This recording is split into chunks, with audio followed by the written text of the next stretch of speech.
গুরুজির দেওয়া আদেশ অনুযায়ী এবার আয়ুষকে বাঁচানোর জন্য ইন্দ্রাণী গাঙ্গুলিকে ভিখিরিতে পরিণত করার ফলে এবার কুসুমকে ধুয়ে দিল রাজশেখর গাঙ্গুলি। হ্যাঁ বন্ধুরা, ভিডিওতে লাইক দিয়ে দেখতে থাকুন। যে মুহূর্তে কিনা কুসুম ছুটে গিয়ে যখন কিনা ইন্দ্রাণী গাঙ্গুলিকে বলতে থাকে যে দেবীমা, আপনার ছেলেকে যদি আপনি বাঁচাতে চান তার জন্য আপনাকে ঘোর তপস্যা করতে হবে, আপনাকে কঠিন এক পরীক্ষা দিতে হবে এবং সেরকমটাই আমাকে মন্দিরে উপস্থিত থাকা এক গুরুজি আমাকে বলেছে এবং আমরা যদি এই সমস্ত কিছু করি তাহলে এর মধ্যে দিয়ে ছোটো সাহেব অবশ্যই আমাদের মাঝে ফিরে আসবে।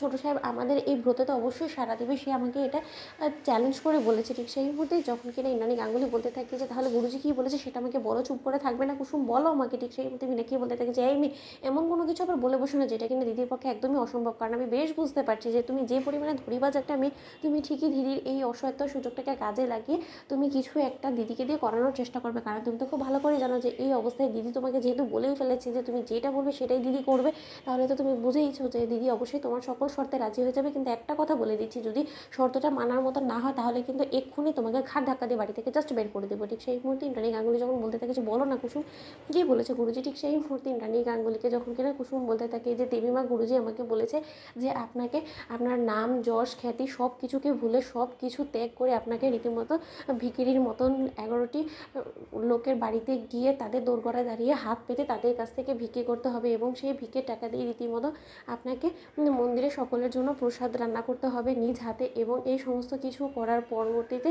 ঠাকুরের আশীর্বাদে সেই প্রসাদ নিয়ে রীতিমতো ছোটো সাহেবকে যদি আপনি খাইয়ে দিতে পারেন তাহলেই একমাত্র ছোটো সাহেব সুস্থ হয়ে উঠবে। ঠিক সেই মুহূর্তে রাজশেখর যখন বলতে থাকে যে কি কুসুম, তোমার মাথা খারাপ হয়ে গেছে, আমার মনে হচ্ছে যে তুমি রীতিমতো ওই গুরুজির কাছে রীতিমতো একটা খেলনার পাত্রীতে পরিণত হয়েছিল বিধায় সেই গুরুজি তোমার হয়তো বা সুযোগটাকে কাজে লাগে এই সমস্ত ভুলভাল তোমাকে বলে দিয়েছেন। হয়তো বা তুমি একবার ভেবে দেখেছো এই সমস্ত কী কথাবার্তা বলো তো, যেই কিনা ইন্দ্রাণী গাঙ্গুলি নিজের নাম যশ খ্যাতি সব কিছুকে বিসর্জন দিয়ে যখন কিনা ও পথে পথে ভিক্ষে করে বেড়াবে তাতে করে আয়ুষ সুস্থ হবে, এটা কি আদৌ মানুষের কোনো রকম কোনো কথা বললে তুমি বলো তো? এবং তুমি কী গো কুসুম। ঠিক সেই মুহূর্তে যখন কিনা ইন্দ্রাণী গাঙ্গুলি বলতে থাকে যে আর তোমাকে কী করতে হবে বলো তো কুসুম। ঠিক সেই মুহূর্তে কুসুম যখন বলতে থাকে যে আমাকে রীতিমতো অন্ন জল সব কিছু ত্যাগ করে আমাকে রীতিমতো ঘোর তপস্যা করতে হবে এবং তার পাশাপাশি আমাকে দণ্ডি কাটতে বলা হয়েছে এবং আমাদেরকে রীতিমতো নির্জলা উপোস করতে বলা হয়েছে যতক্ষণ পর্যন্ত না আমরা এই ব্রতর সম্পূর্ণ নিয়ম পালন করে শেষ করতে পারছি। ঠিক সেই মুহূর্তে যখন কিনা ইন্দ্রাণী গাঙ্গুলি বলতে থাকে যে না, আমি অবশ্যই আমার আয়ুষ যদি এটাতে ভালো হয়ে ওঠে, আয়ুষের যদি মঙ্গল হয় তাহলে আমি অবশ্যই এটা করবো। ঠিক সেই মুহূর্তে রাজশেখর গাঙ্গুলি বলতে থাকে যে না